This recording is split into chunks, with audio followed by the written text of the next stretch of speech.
Assalamualaikum warahmatullahi wabarakatuh. Teman-teman sekalian, di video kali ini Cangkir Sastra menghadirkan catatan pembacaan buku puisi Akar Mimang karya Yudi TH. Namun sebelum kita ke pembahasan, terlebih dahulu saya bacakan profil singkat penulisnya. Yudi TH lahir di Sragen dan sekarang tinggal di Karanganyar, Jawa Tengah. Aktif di komunitas sastra Alit Surakarta, pendiri komunitas sastra Kamar Kata Karanganyar, pemrakarsa sekaligus pengasuh di laman ide-ide.id, karyanya novel Komodo Insight Grasindo 2014, kumpulan cerpen Balada Bidadari, penerbit buku Kompas 2016, buku puisi Hujan Menembus Kaca, Kekata 2017, buku puisi Air Mata-Mata Hati, Kekata 2017, kumpulan cerpen Kematian Seekor Anjing Pun Tak Ada Yang Sebiadab Kematiannya, Basa-Basi 2017, kumpulan cerpen Kotak Kecil Untuk Si, Stiletto 2017, kumpulan cerpen Cara Jitu Menjadi Munafik, Stiletto 2018, novel Cap Basa-Basi 2018, novel Imaji Biru Jejak Publisher 2018, buku puisi Dolanan Nomina 2018, novel Pembebas Sengkela Nomina 2018, novel Tiga Langkah Mati penerbit buku Kompas 2019, dan novel Keblek Nomina 2019. Dan sekarang langsung saja saya bacakan catatan pembacaan buku puisi Akar Mimang karya Yudi TH. Puisi nyanyian kisah-kisah Cangkir Sastra, kisah-kisah Cangkir Sastra.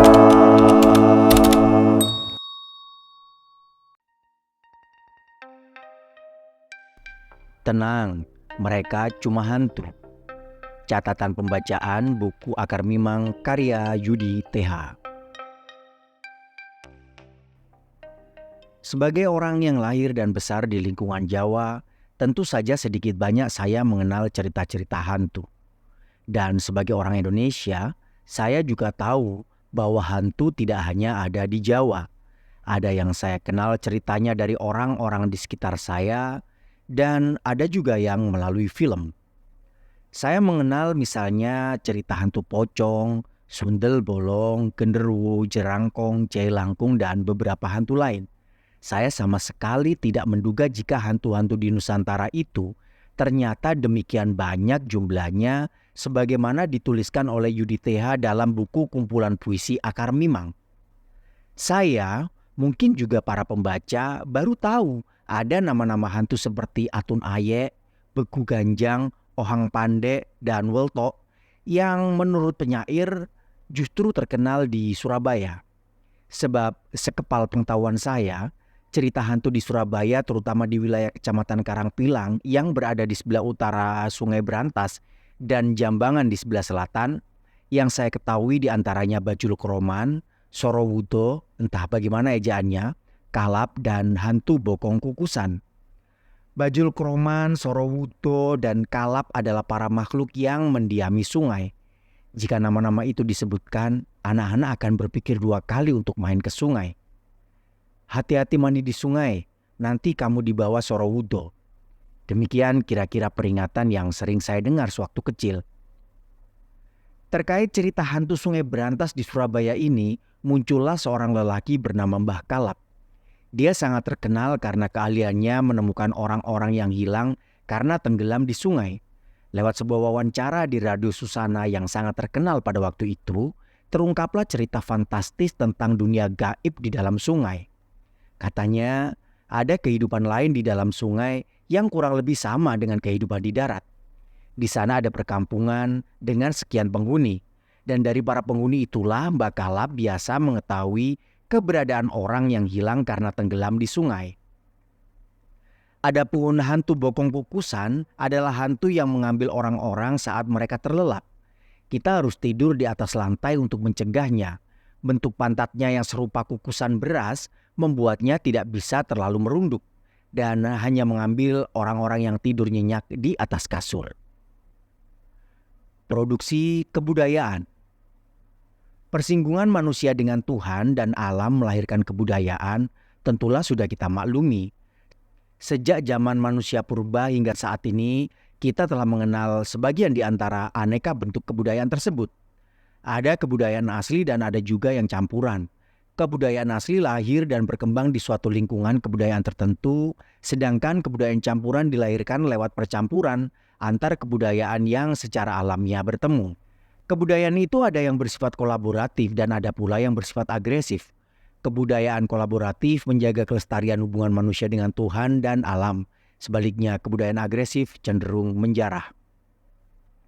Di luar bentuk-bentuk kebudayaan itu, nyatanya ada pula bentuk kebudayaan lain yang lahir dari persinggungan manusia dengan hantu. Kita boleh-boleh saja menganggap bahwa persinggungan manusia dengan hantu termasuk dalam kategori persinggungan manusia dengan alam. Tetapi jangan lupa bahwa alam para hantu dalam pandangan masyarakat kita berbeda dengan alam kasunyatan. Wewe Gombel mungkin menampakkan diri di rumpun-rumpun bambu dan kuntilanak bermanifestasi di gedung-gedung tua yang sudah bobrok. Tetapi di balik penampakannya itu adalah sebuah alam lain tempat mereka mukim seperti pemukiman gaib di bawah sungai yang diceritakan oleh Mbah Kalap. Maka dalam buku puisi Yudhiteha ini pun kita menemukan produk-produk kebudayaan dalam dua macam bentuk yang menonjol, yakni mantra dan azimat. Mantra berbahan kata, azimat berasal dari benda-benda. Benda-benda dalam azimat berasal dari benda-benda umum yang mengalami pergeseran, selanjutnya perluasan fungsi. Paku untuk keperluan pertukangan dijadikan bid'ah untuk menjinakkan hantu kuntilanak. Puisi Kuntilanak halaman 59. Telur ayam kampung sebagai bahan makanan digunakan sebagai pengusir hantu bengkek. Bengkek halaman 38. Sorowudo dan Kalap rupanya bukan satu-satunya makhluk gaib yang bermukim di sungai. Dalam puisi Atun Aye, Yudhiteha menuliskan kisah hantu di Sungai Batanghari yang bernama Atun Aye. Jika kisah Kalap melahirkan kisah baru mengenai dunia gaib di bawah sungai, kisah hantu Atun Aye melahirkan mantra yang berbunyi, "Pergilah Runi, bujang rundan ndak lewat." Atun Aye halaman 10-11. Selain itu, kisah-kisah hantu juga melahirkan tradisi olok-olok dalam masyarakat kita. Anak kecil berkepala botak akan disebut tuyul. Seseorang yang berbadan kurus kering disebut jerangkong.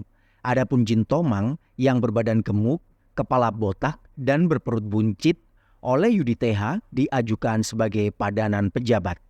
Jin Tomang halaman 56. Modernitas melihat hantu.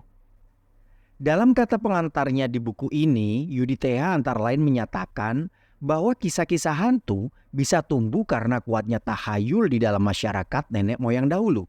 Tetapi yang menarik, seakan menyisipkan sindiran halus pada masyarakatnya, dalam buku ini Yudhiteha juga menghadirkan kisah-kisah hantu yang relatif baru semisal Bus Hantu dan Hantu Casablanca. Hal ini membuat kita berpikir bahwa modernitas bukanlah matahari tunggal dalam masyarakat kita hari ini.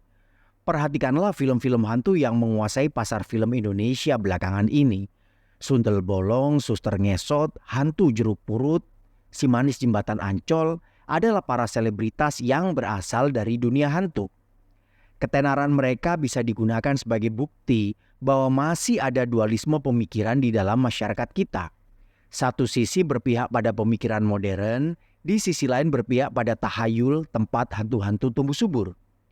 Fenomena paling menarik terkait dualisme ini bisa kita lihat dalam film KKN di Desa Penari. Konon, film ini diangkat dari kisah sekelompok mahasiswa yang sedang melakukan tugas KKN di sebuah desa yang kemudian disebut dengan Desa Penari. Di sini kita lihat adanya pembauran antara dunia akademis yang diwakili para mahasiswa dan dunia mistis di Desa Penari. Faktanya, para mahasiswa itu yang merupakan representasi dunia akademis telah berperan sebagai sumber cerita. Jadi, cerita hantu bisa juga lahir dari kelompok akademis yang menggeluti pemikiran-pemikiran ilmiah dan modern. Jejak hantu dalam diri penyair. Meski berbicara tentang hantu, puisi-puisi Yudhiteha tampil dalam kemasan bahasa yang bersih dan terang. Hal ini bisa dimengerti mengingat pernyataan Yudhiteha dalam kata pengantarnya yang menyebut cerita hantu berdiri di atas tahayul. Tentang kebiasaan menaruh lampu di atas kubur ari-ari agar tidak digondol hantu Matiana, Yudi TH mengatakan bahwa hal tersebut sebenarnya dimaksudkan untuk menjaga ari-ari dari jarahan anjing. Di atas kesadaran semacam itulah, kecuali Mbak Jenggot, puisi-puisi Yudi TH hadir. Dalam puisi Mbak Jenggot, Yudi TH mengisahkan perjumpaan aku dan hantu Mbak Jenggot. Kehadiran si aku yang menjadi pengisah dalam puisi tersebut amatlah menarik. Kata ganti aku dalam puisi tersebut adalah satu-satunya kata ganti aku yang merujuk pada manusia. Sementara kata ganti aku yang terdapat pada puisi hantu Pirau, Bengkek, dan Peri merujuk pada para hantu yang dikisahkannya. Adakah aku dalam puisi Mbak Jenggot adalah si penyair? Jawabannya bisa ya, bisa juga tidak. Dan bisa juga percampuran antara ya dan tidak. Kisah Mbak Jenggot dalam puisi tersebut boleh jadi bersumber dari orang lain yang kebetulan memiliki pengalaman yang sama dengan penyair. Tetapi mengingat apa yang dituliskan Yudi TH dalam kata pengantarnya, maka si aku dalam puisi Mbak Jenggot pastilah bukan si penyair atau orang yang memiliki pengalaman yang sama dengan si penyair. Penting pula dikatakan di sini bahwa pada dasarnya Yudi TH adalah seorang penulis cerita. Keterampilannya mengembangkan cerita dan karakter tokoh dalam menulis cerita tentulah menjadi bekal tersendiri saat memasuki dunia penulisan puisi. Dalam sejumlah puisinya, kilas keterampilannya sebagai seorang penulis cerita tampak pada caranya mengelola komunikasi dan mengakhiri puisinya. Puisi-puisi itu tampil dalam suasana yang santai, bahkan sedikit komikal meskipun tengah berkisah tentang hantu yang oleh sebagian orang dianggap nyata dan menimbulkan perasaan takut. Dengan usil, Yudi TH menggoda kita seperti tampak pada puisi Muka Rata berikut ini. Muka rata, tidak bermata, tidak berhidung, tidak bermulut, tapi bermuka. Dia ada di belakangmu. 2019. Membaca puisi Muka Rata, kita seolah berada dalam ruang percakapan bersama penyair. Kisah itu diakhiri dengan sebaris peringatan yang umum kita temukan dalam percakapan mengenai hantu. Meski menimbulkan sensasi rasa takut, tetapi terasa sekali percakapan itu berlangsung dalam suasana santai dan penuh keakraban. Pun bisa pula berkembang dalam imajinasi pembaca sebuah adegan filmis antara seseorang atau sekelompok orang dengan informan yang bisa melihat keberadaan hantu. Tetapi bila kemungkinan kedua itu yang kita ambil, kita akan bertemu dengan situasi dualisme pemikiran mengenai hantu yang tidak sejalan dengan pandangan penyair. Mengapa akar mimang? Dari 48 puisi plus 1 puisi di sampul belakang buku, Yudi TH memilih puisi Akar Mimang sebagai judul bukunya. Akar Mimang tidak mewujud. Ia menjerat manusia hingga negara. Ia bisa juga menjadi pelindung. Ia bergerak di darat dan di air. Berikut ini puisi Akar Mimang Yudi TH. Akar Mimang. Tak ada bayangan mewujud, tapi jika ada, dirimu berputar kepala, tanda raga sedang terikat akar mimang. Jika kakimu tersandung dan tersungkur, lalu lupa arah jalan dan tak bisa pulang, tanda badan sedang dibelenggu akar mimang. Bila negara terlilit akar mimang, orang-orang linglung dan bicara tidak nyambung seperti terjerat tali kusut lalu terpuruk. Tapi dia juga bisa menjadi akar pelindung, menjaga rumah, toko, tambak dan kebun, agar terbebas dari perampok dan penyamun. Dengarlah tembang, renungan malam akan bertemu selarik peringatan dari Sunan, kayu keramat tanah angker. Akar sakti seperti cumi-cumi tidak bersanding, tapi ujung bertemu ujung, perjumpaan itulah mimang. Bergerak dari darat ke air, menyusup dari air ke darat, jadilah kayu jin yang bisa berpindah dan melenyap. 2019. Terus terang, setiap disebutkan kata hantu, pikiran saya segera terhubung dengan pohon-pohon besar. Pohon-pohon tua dengan akar-akar yang melilit atau menjulur dari tubuhnya. Kata akar pada akar mimang cukup mewakili suasana pohon angker dalam pikiran saya. Dan seperti tergambar dalam puisi Yudi TH, Melihat kompleksnya identifikasi akar mimang, sangat masuk akal bila akar mimang dipilih sebagai judul buku puisi Yudi TH. Santet. Salah satu puisi yang ada di buku tersebut tetapi tidak termasuk ke dalam isi antologi adalah puisi santet. Puisi ini oleh penyair diletakkan pada sampul belakang buku. Santet sangat erat kaitannya dengan dunia mistis sehingga masih bertautan secara tidak langsung dengan dunia hantu. Santet sendiri merupakan sebuah ilmu untuk mengirimkan benda-benda tertentu ke dalam perut korban. Santet dikirim oleh orang-orang tertentu kepada sasarannya lewat bantuan dukun. Karena keberadaannya yang meresahkan, santet pernah juga diwacanakan untuk dimasukkan ke dalam Kitab Undang-Undang Hukum Pidana atau KUHP di Indonesia. Santet bukanlah hantu meskipun mengandung unsur mistik. Sedangkan buku puisi Yudi TH sepertinya memang dimaksudkan untuk menghimpun hantu-hantu. Dan tidak mudah juga dikatakan jika puisi santet adalah sebuah endorsement meskipun memiliki fungsi yang sepintas sama.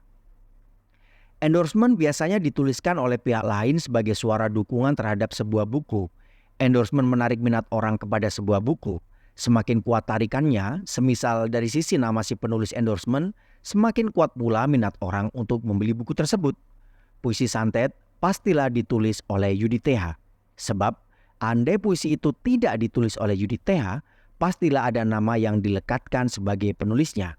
Keberadaannya yang ada sekaligus tak ada itu uniknya menjadikan puisi santet serupa hantu.